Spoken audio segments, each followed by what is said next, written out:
예, 오늘 사도행전 22장을 통해서 나의 변명이라는 제목으로 말씀을 나누고자 합니다.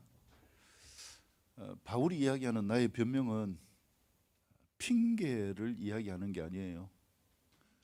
내가 이렇기 때문에 이렇습니다라고 하는 핑계를 대는 것이 아니라 탄원하다라는 뜻입니다. 그래서 원어도 보면은 그 의원이 다른 게 되어지는데 변명은 아폴로기아라고 하고요. 핑계는 프로파시스라고 하는데 전혀 다릅니다.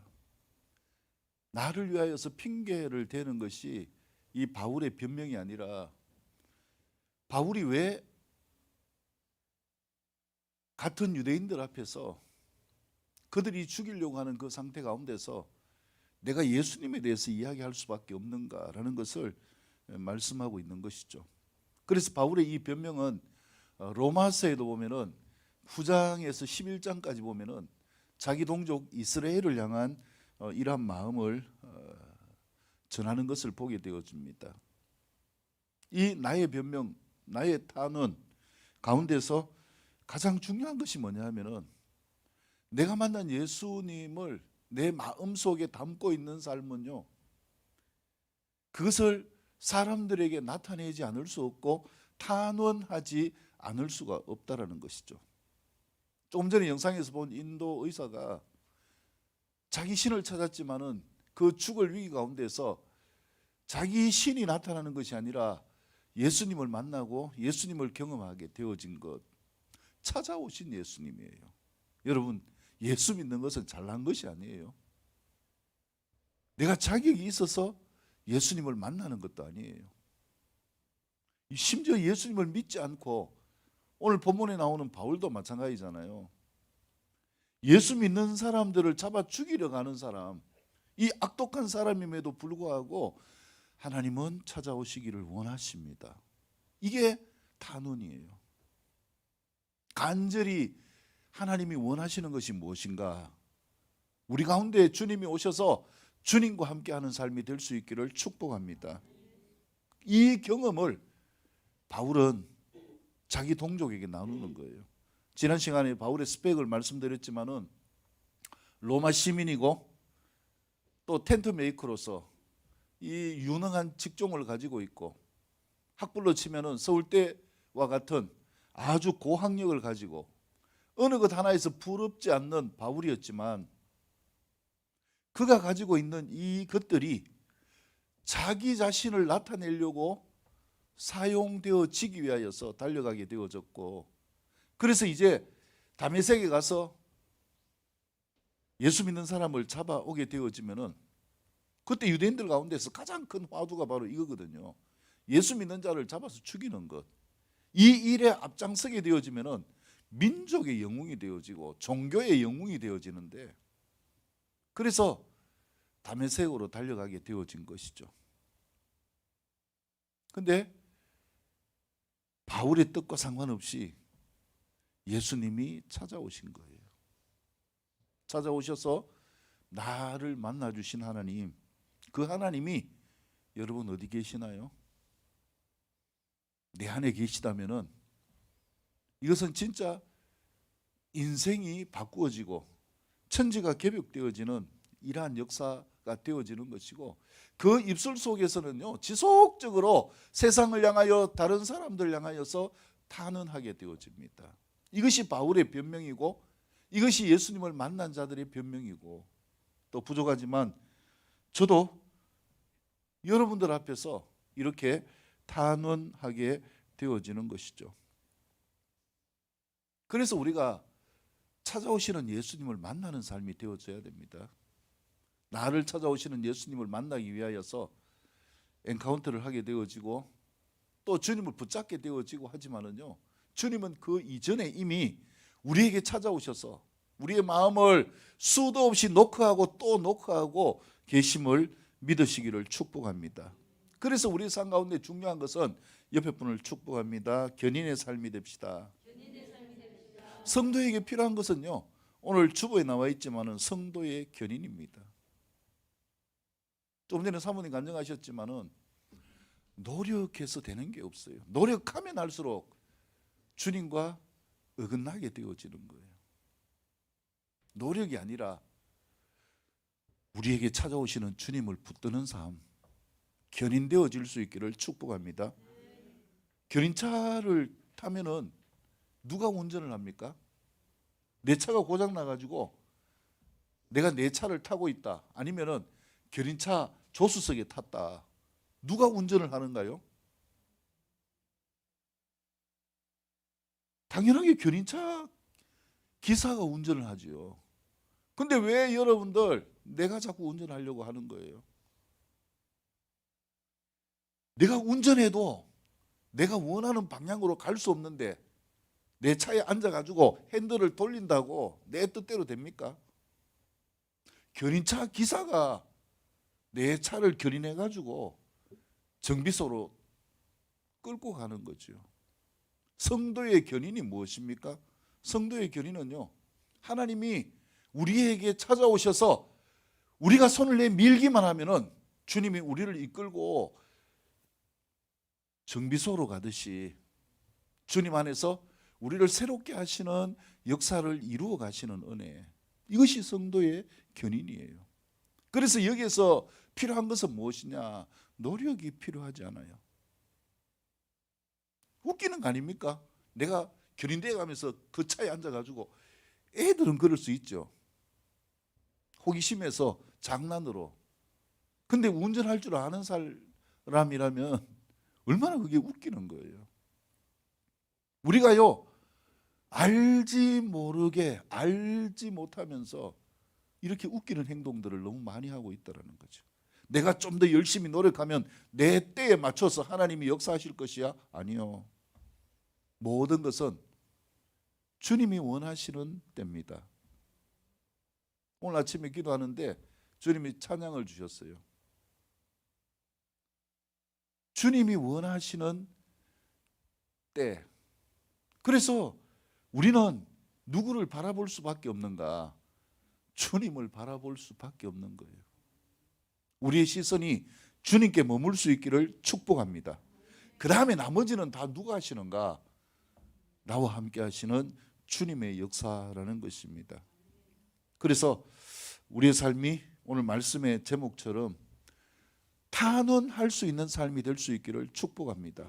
그렇다면 그 탄원의 중심이 뭔지 오늘 말씀을 통하여서 세 가지로 말씀을 드리기를 원합니다.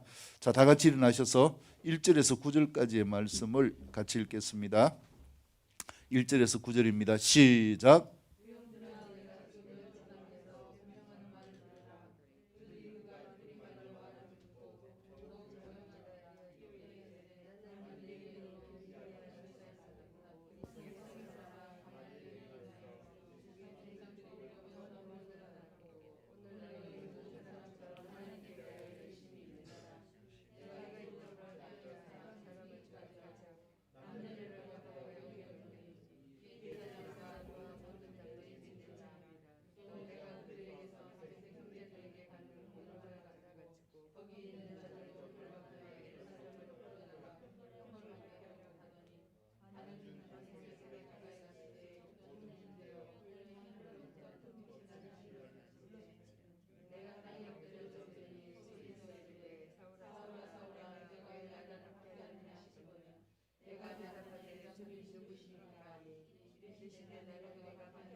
아멘. 예, 첫 번째, 나의 탄원의 중심은 주님을 경험하고 주님의 견인으로 살아가는 나의 간정이 있는 자가 될 수 있기를 축복합니다. 견인되어진다라는 것은요, 반드시 내가 예수님을 만난 경험이 있어야 돼요. 그래서 이 엔카운터가 없이는 예수님을 만났다라고 이야기할 수 없는 거예요. 엔카운터가 되어지는 이 삶이 결국은 내 마음을 열고 나를 견인하시는 주님을 붙들게 되어진다라는 것이죠. 이것이 믿음의 출발이 되어졌다라는 것이죠. 지난 시간도 말씀드린 것처럼 이 율법적인 바울의 삶이 완전히 바뀌게 되어진 것, 이전에는 자신의 스펙과 출세를 위해서 주님을 이용한 거 아닙니까? 근데 이제는 달라졌습니다. 앞에서 말씀드린 것처럼 달라짐의 결정적인 요소가 무엇입니까? 예수님을 만나려고 노력한 것도 아니에요. 오히려 예수님을 믿는 자를 잡아 죽이려고 공문을 가지고 다메섹으로 가는 이러한 길이었습니다.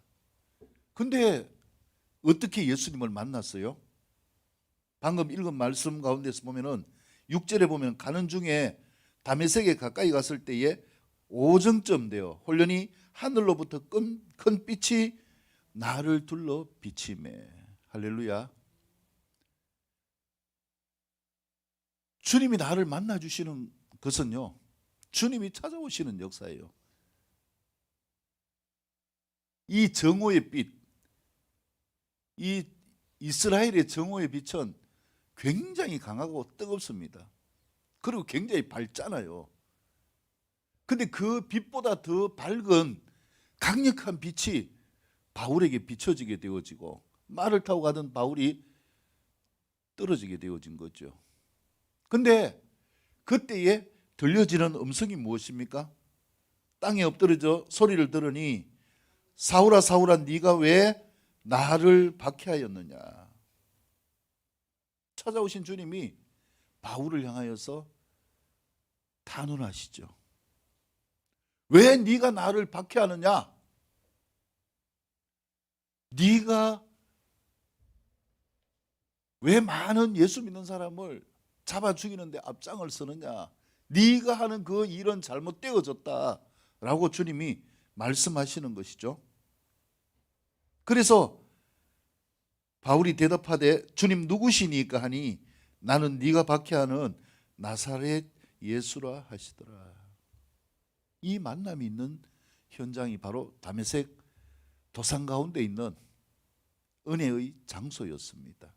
우리가 주님을 만날 때에요, 내가 거룩하게 온전한 모습으로 주님을 찾아오지 않을지라도 상관이 없는 거예요. 이 모습 저 모습 상관없습니다. 어떤 사람은 뭐 장발장 같은 사람 교회 와서 무엇을 훔치려고 들어왔다가 말씀에 감동이 되어서 뒤집어질 수도 있잖아요. 그 삶, 그 모습, 그 형편은 상관없습니다. 찾아오시는 주님에 민감할 수 있기를 축복합니다. 찾아오시는 주님을 인정할 수 있기를 축복합니다. 그래서 우리의 마음속에 주님이 새겨질 수 있는 삶이 되어져야 되는데 이 역사는 어떻게 가능한 것인가? 바울이 그렇게 경험한 것처럼 빛 가운데서 임하시는 주님을 만날 수 있기를 축복합니다. 강력한 빛 가운데서 바울은 주님을 만났어요. 근데요, 이 말씀이 바울에게만 해당되어지는 말씀이 아니라 많은 사람들이 그렇게 고백을 해요. 부흥회 때에 간증을 하는 걸 듣고 강사 목사님들이 집회할 때 말씀들을 보면은 불이 임해가지고 불이 떨어져가지고 도대체 그 불이 뭐 어떻게 떨어지는가?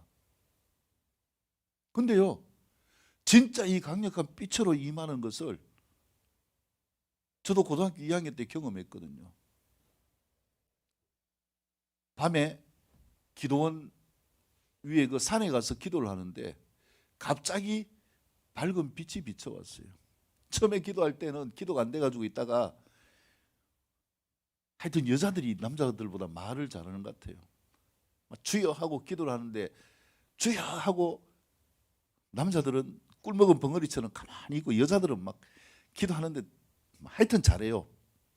그래가지고 기도가 돼야 되는데 기도가 안 돼가지고 나중에 체면 불구하고, 왜냐하면 그때 제가 학생회장이었거든요. 체면 불구하고 그 기도 제일 잘한다 싶은 여학생 뒤에 가가지고 제가 앉았어요. 무릎 꿇고 앉아가지고 기도하는 대로 따라했어요. 하나님 하면 나도 하나님, 뭐 도와주세요 하면 나도 도와주세요. 이렇게 따라했는데 어느 순간 갑자기 빛이 확 비쳐오던데, 그러고 난 다음에 그 다음에 달라졌어요. 그 다음에 몇 시간 지났는데 제가 보니까 어떻게 하고 있느냐 하면은 애들 한 사람 한 사람을 붙잡고 기도해 주고 있는 거예요. 기도의 문이 열려가지고. 주님은 찾아오십니다. 그래서 주님은 빛이십니다. 나는 세상의 빛이라. 그래서 사도행전 2장에서 우리가 이미 경험했지만은요, 엔카운터 때에도 이 경험을 말씀을 드리지만은요, 주님이 찾아오시는 역사는 어떻게 찾아오시는가? 불로 찾아오시는 겁니다. 불의 특성을 가지고 찾아오시는 거예요. 불의 특성이 어떤 겁니까? 빛으로 임하시기도 하고, 그 다음에요,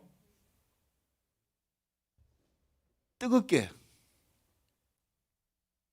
이 느낌으로 임하기도 하고, 그 다음에 또 이 열 태우기도 하고, 이렇게 해서 우리에게 임하셔서 우리의 길을 비춰주시기도 하고, 우리의 죄를 태우시기도 하고, 그 다음에 우리 가운데 오셔서 주님이 함께 하심을 내가 느끼고 경험하고 살 수 있도록 이끌어 가시는 하나님의 실제, 이 빛이 임하는 삶이 될 수 있기를 축복합니다.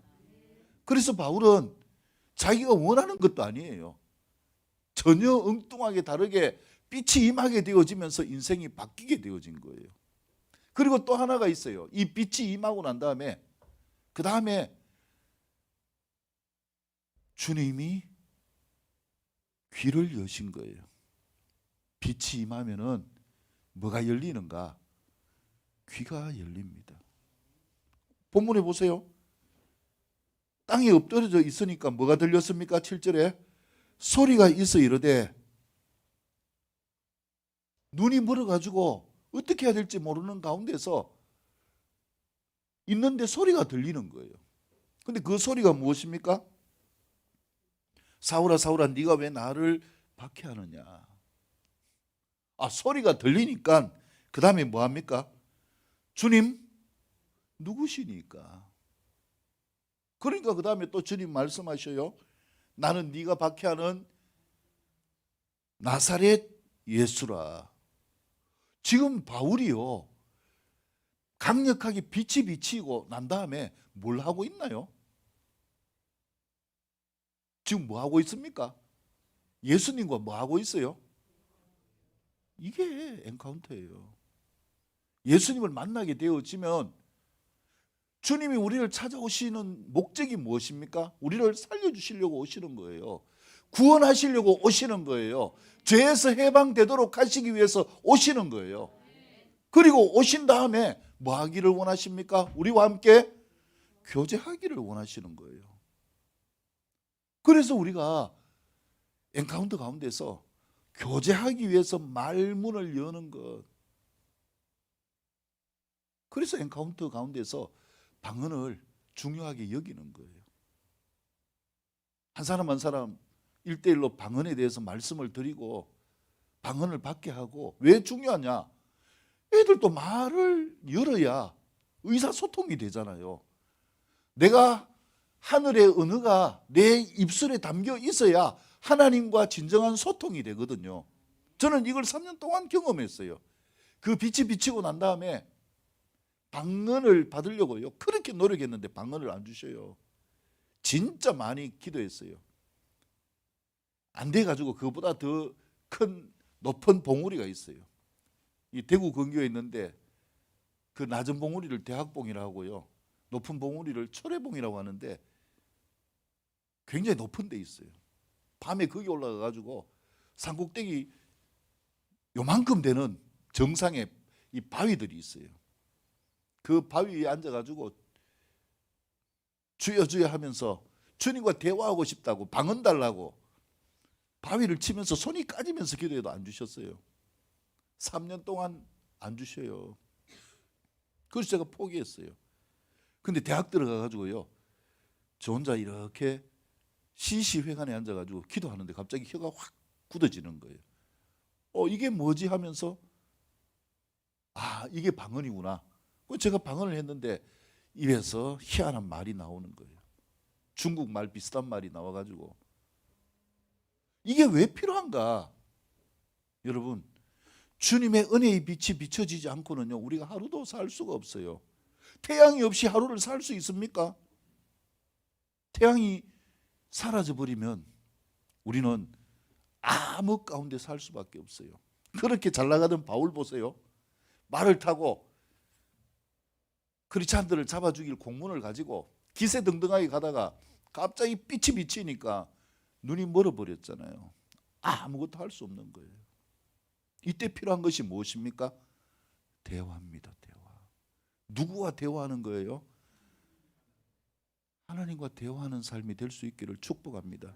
내 안에 예수님이 계시면요, 내가 방언을 받았다면 이미 하나님은 지속적으로 나와 교제하기를 원합니다. 그분이 먼저 마음을 두드리고 말씀하셨어요. 사울아 사울아 네가 왜 나를 핍박하느냐.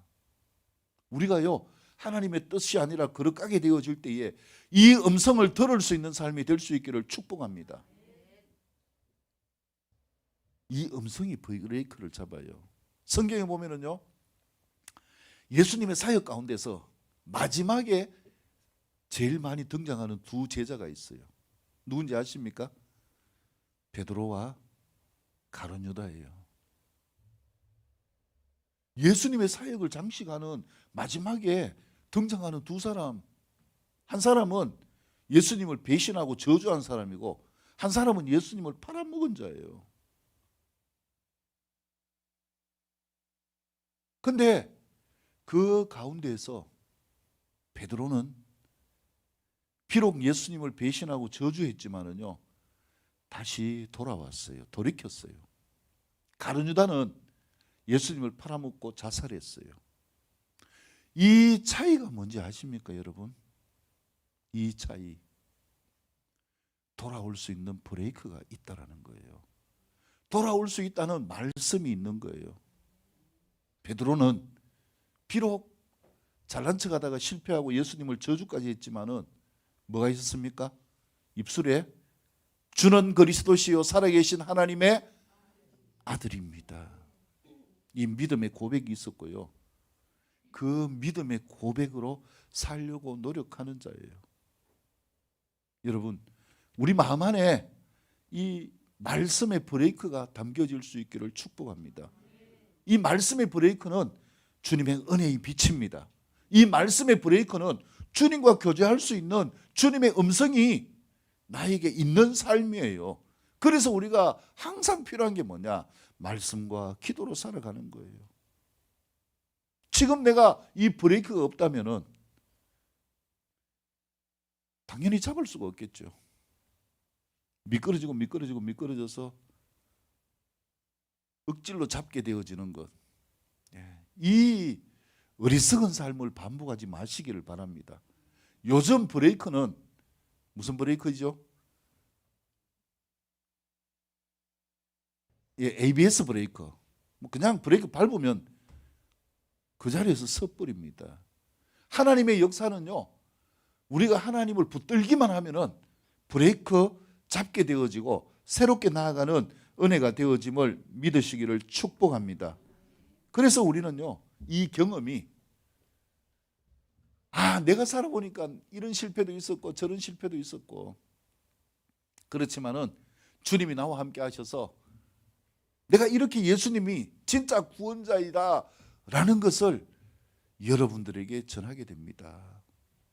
여러분, 이 변명이 있는 삶이 될 수 있기를 축복합니다. 이게 뭐냐면은 바울의 변명이고 바울의 탄원이고, 제가 여러분들을 향하여서 탄원하는 것이고요, 여러분들이 또 경험한 예수님을 다른 사람에게 나타낼 수 있는 삶이 될 수 있기를 축복합니다. 두 번째, 11절에서 21절 말씀을 보면은요, 이 말씀 가운데서 10절에서 21절까지의 말씀을 보면은 막막함에서 눈뜸의 원칙인 무조건 주님께 어떻게 해야 할지를 묻고 순종하는 자가 될 수 있기를 축복합니다. 옆에 분을 축복합니다. 무조건 주님께 물읍시다. 주님과 교제하는 이 교제를 터는 것은요, 말문을 터는 것은 무엇 때문입니까? 내가 필요한 것을 묻기 위한 거예요. 애가 열심히 우리 말을 깨우쳤어요. 깨우치고 난 다음에 말을 다 할 수 있는데 엄마하고 말을 안 해요. 그러면 어떻게 될까요? 뭐 옛날에도 엄마가 내 아무 말 못할 때도 알아서 해줬는데 알아서 해주겠지. 입을 꽉 다물고 아무 말도 안 합니다. 엄마와 통할 수 있을까요? 말은 뭐 하라고 주신 거예요? 예, 하라고 주는 거예요. 말하는 게 어렵습니까? 여러분, 기도하는 게 힘들다고 하는데 기도하는 게 왜 힘들어요? 내가 힘들 때 기도하는 것보다 쉬운 게 어디 있어요? 앞이 막혀 있을 때 기도하는 것보다 쉬운 게 어디 있어요? 지금 바울을 보세요. 눈이 멀어가지고 아무것도 할 수가 없어요. 아무것도 할 수 없고 보이지도 않고 도대체 이걸 어떻게 해야 되나? 이 상황 가운데서 간단합니다. 10절 보세요. 바울이 뭐라고 이야기합니까? 주님, 무엇하리이까? 주님, 무엇하리이까? 이게 바울이 나타내는 역사예요. 내가 이렇게 해야 될까 저렇게 해야 될까? 아니요. 믿음 안에서의 출발은요 간단합니다. 내가 엔카운터 되어지고 내 마음 안에 주님이 계시고 내가 하늘의 언어인 방언을 받고 나아간다면은 간단한 거예요. 주님 뭐 하면 됩니까? 이 한마디만 물으면 되는 거예요. 뭐 그렇게 못해도 방언으로 기도해도 그 가운데 주님이 은혜를 주시고 역사하시는 것을 경험하게 되어지는 것입니다. 그래서 지금 바울은요 가장 큰 절망의 때 아닙니까? 앞이 보이지 않으니까 어떻게 나가야 될지 알지 못하니까 그렇게 당당하던 바울이 비참하게 되어져 있는 이 상황 가운데서 그의 인생의 비결이 바뀔 수 있는 전환점이 무엇입니까? 옆에 분에게 축복합니다. 주님 무엇하리까? 이렇게 기도합시다. 간단한 거예요. 주님 내가 뭘 해야 되겠습니까? 주님 어떻게 해야 되겠습니까? 주님을 찾는 거예요. 왜요? 주님이 누구시기 때문에? 주님이 나의 주인이시기 때문에, 인생의 권자이시기 때문에 주님을 찾으면 돼요. 그래서 바울은 주님 무엇하리이까? 아주 간단하게 주님을 향하여서 고백하게 되어질 때에 그 다음에 주님이 뭐라고 말씀합니까? 일어나 다메섹으로 들어가라. 네가 해야 할 모든 것을 거기서 누가 이르. 요 한마디 했는데요 나머지는 다 누가 하셨어요? 주님이 하셨잖아요. 바울아 다메섹으로 들어가라. 거기 들어가면은 앞으로 네가 해야 될지. 그래서 바울이 눈이 어두우니까 부축을 받고 다메섹으로 들어간 거죠. 거기에서 누구를 만났는가? 앞에 나오는 사도행전 9장에 보면은 간증이 자세하게 나와 있죠. 아나니아를 만납니다. 선지자 아나니아를 만나서 아나니아를 통하여서 안수를 받게 되어지고 눈에서 비늘이 벗겨지게 되어지고 비로소 눈을 뜨게 되어집니다. 여러분 이 눈뜸이 우리에게 있기를 축복합니다. 육신의 안목으로 살아가는 삶이 아니라 영적인 안목으로 살아가는 삶이 될 수 있기를 축복합니다. 내 힘과 노력으로 살아가는 삶이 아니라 주님께 견인되어져서 살아가는 삶이 될 수 있기를 축복합니다. 그래서 우리에게 필요한 것은요 그냥 주님을 찾으면 돼요. 근데요 희한하게도 사단은 이걸 확 꼬아놨어요. 진짜 주님을 찾아야 될 때 이 바울과 같은 암울한 때에 입을 꽉 닫고 주님을 안 찾게 만들어요. 왜 그럴까요?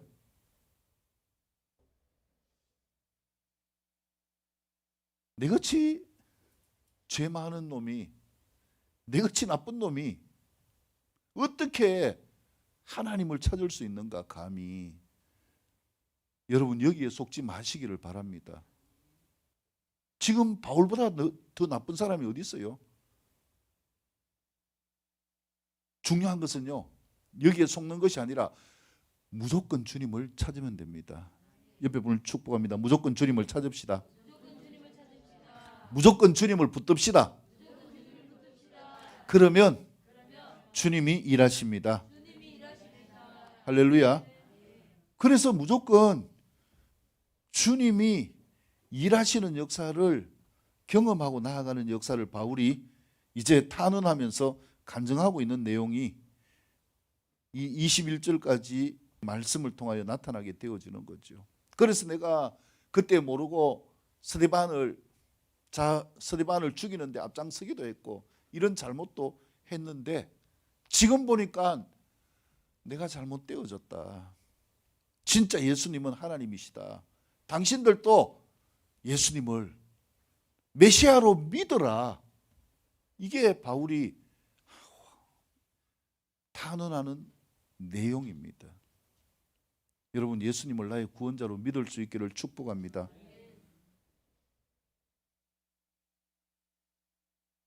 한때가 아니라 내가 원하는 순간이 아니라 지속적으로 주님이 나의 구원자가 될 수 있기를 축복합니다.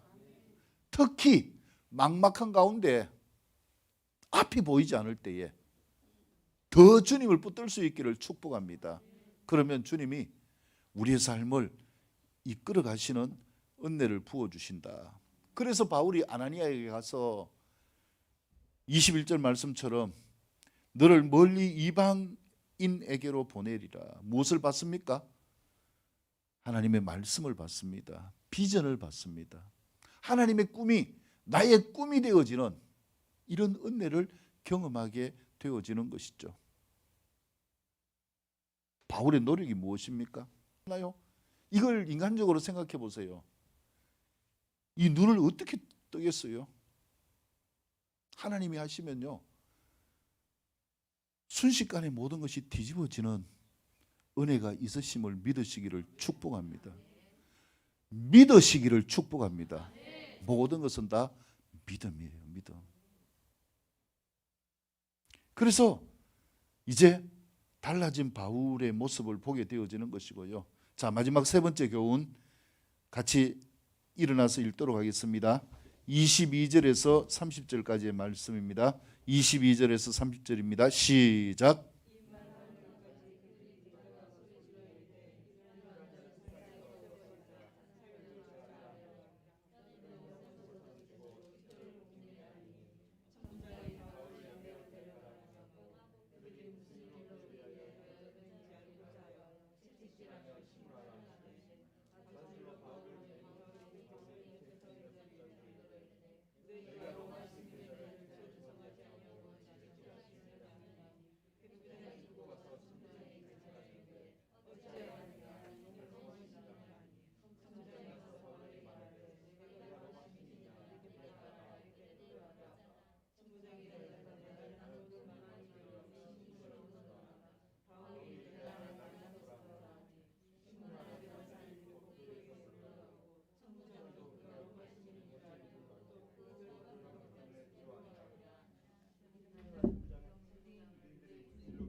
아멘.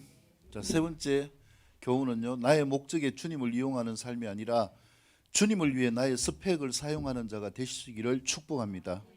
여기 보면은 천부장의 이야기가 나옵니다. 천부장이 바울을 잡아가지고 이제 이 병영 내로 들어갑니다. 들어가면서 바울을 채찍으로 치고 신문하라고 이렇게 이야기해요. 지금 천부장에 의해서 가지고 바울은요, 별 관심 없는 식민지 나라의 파리 같은 목숨이에요. 때리다가 죽으면 죽고 너가 알아서 해라 이거예요. 근데요, 그 당시에 채찍이 어떤 것인지 압니까? 이 채찍 끝에는 납덩이 같은 게 달려 있어요. 그리고 뼈조각, 강력한 날카로운 뼈조각들이 달려 있어요. 예수님이 십자가에 못 박혀 죽으시기 전에 채찍을 맞으셨잖아요. 이 채찍을 때리고 채찍을 감아서 당겨버리면 살점이 다 떨어져요. 바울이 지금 이런 죽을 위기 가운데서 자기의 스펙을 밝힙니다. 지난 시간에 말씀드린 것처럼 나는 로마 시민이다. 너희가 로마 시민을 재판해가지고 유죄 판결도 받지 않고 이렇게 때릴 수 있느냐? 바울이 이렇게 이야기했어요. 그러니까 이 천부장이 깜짝 놀랐어요. 바울에게 묻습니다. 로마 시민? 네 로마 시민권을 어떻게 샀는데? 나는 많은 돈을 주고 샀는데 너는 로마 시민권을 어떻게 샀니? 바울이 이야기하는 게 뭐냐면은 나는 나면서부터 로마 시민이다. 네하고 상대도 안 된다. 우리는 원래 로마 시민이었다. 이 한마디에 천부장이 바들바들 떠는 거죠. 로마 시민은 황제 앞에서 이 재판하에서 재판 판결이 나지 않으면 누구도 건드릴 수가 없어요.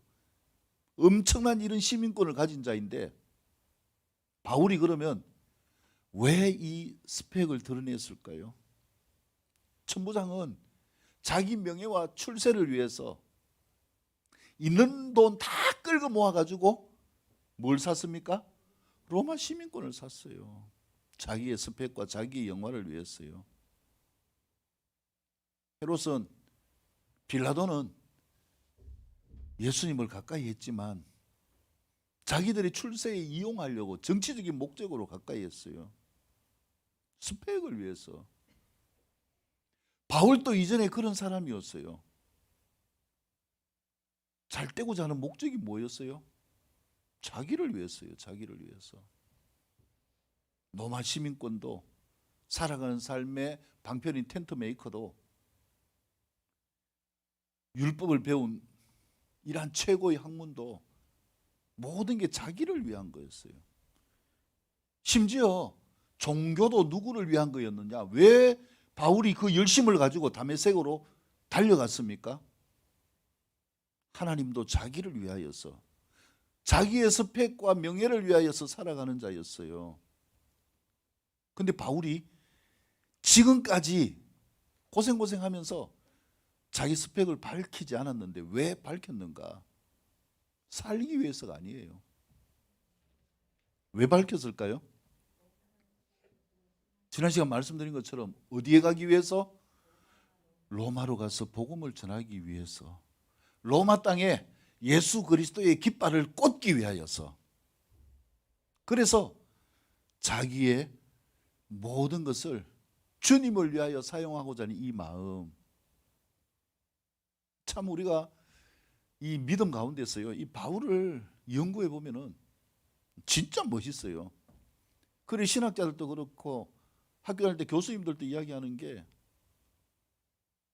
바울에 대해서 그렇게 칭찬을 많이 해요. 진짜 주님만을 위해 살아간 이 멋있는 삶, 이 삶의 출발이 뭔가? 바울이 우리하고 다른 사람입니까? 주님을 만남으로 인하여서, 찾아오신 주님을 만남으로 인하여서 이렇게 바뀌게 되어진 것입니다. 그래서 우리의 삶 가운데서요, 이 복음 안에서는 무엇이 없어야 되는가? 세상 어떤 것과도 타협이 없어야 됩니다. 복음에는 타협이 없는 거예요. 내가 왜 예수님을 나타냅니까? 무엇 때문에 예수님을 다른 사람에게 전하는 거예요? 나 잘 되기 위해서 전한다면 이거 웃긴 거 아니에요? 나 잘 되는 거는 예수님을 전하고 주님 주시는 상급으로 이루어지는 것이지.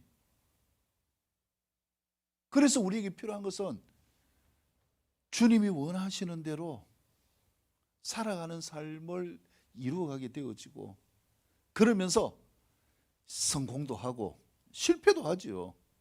그러면서 내가 만나고 경험되어지는 예수님, 그 예수님을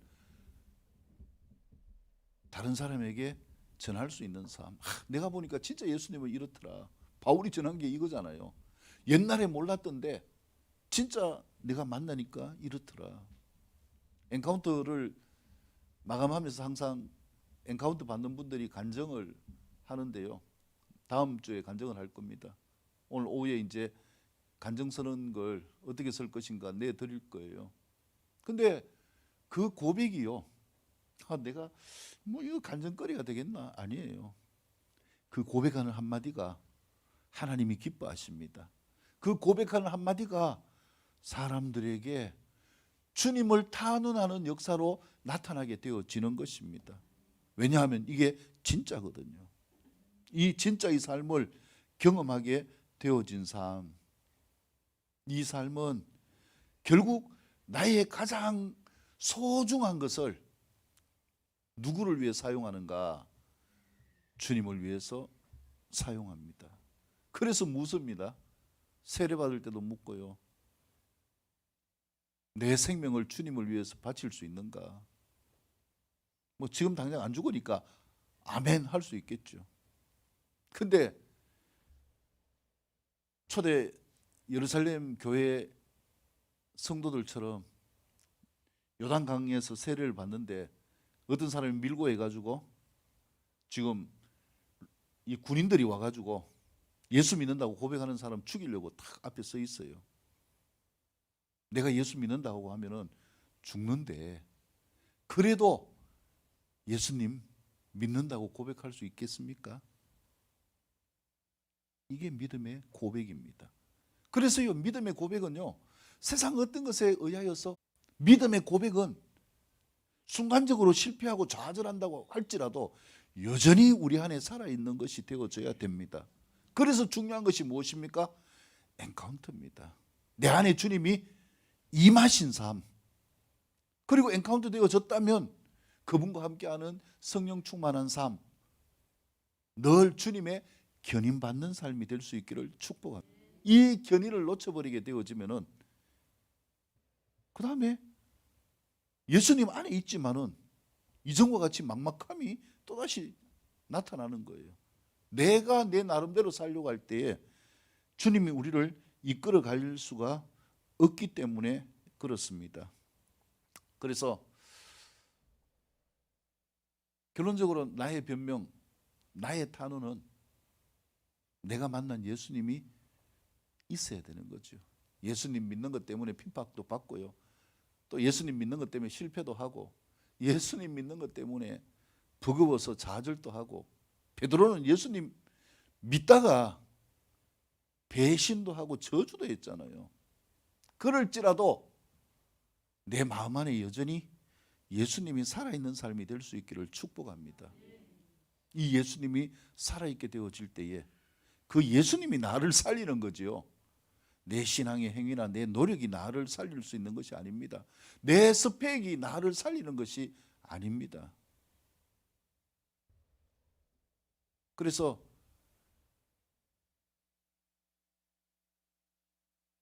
제가 여러분들에게 말씀을 드리고 드리는 내용은 늘 똑같습니다. 한마디로 딱 하면 예수 믿고 천국 가는 삶을 이룹시다. 이걸 부탁하는 거지요. 그 삶 가운데서요, 제가 맡은 역할에 소홀하지 않도록 하기 위해서 필요할 때마다 그것을 전하고 전하는 역할을 하는 것이고, 주님이 언제 우리를 데려가실지 모르잖아요. 그때에 주님 앞에 설 때에 내가 어떤 변명을 할 수 있는가, 이게 중요한 거예요. 네가 세상에서 뭐 하다가 왔느냐? 그걸 내놔 봐라. 이 바울이 이야기하는 것 같은 내가 주님을 만나고 주님과 함께하면서 주님 때문에 경험되어진 스토리가 있는 삶, 여러분 이 삶을 주님께 올려드릴 수 있는 삶이 되기를 축복합니다. 예수님 얼마나 보고 싶었는지 몰라요. 내가 세상에 있을 때 진짜 예수님 믿는 것 때문에 힘든 것도 많고요, 왕따가 되기도 했고 버거웠고 내 뜻대로 안 되는 것도 많았고요. 근데 진짜 내가 예수님을 만났네요. 이게 진짜 꿈이네요. 성경에서 말씀한 이게 전부 다 지금 이루어졌네요. 슬피 울며 이를 가는 것이 아니라 주님과 함께 영원토록 기뻐하는 삶의 주인공들이 다 될 수 있기를 주님의 이름으로 축복합니다. 하나님께 영광을 올려드리겠습니다.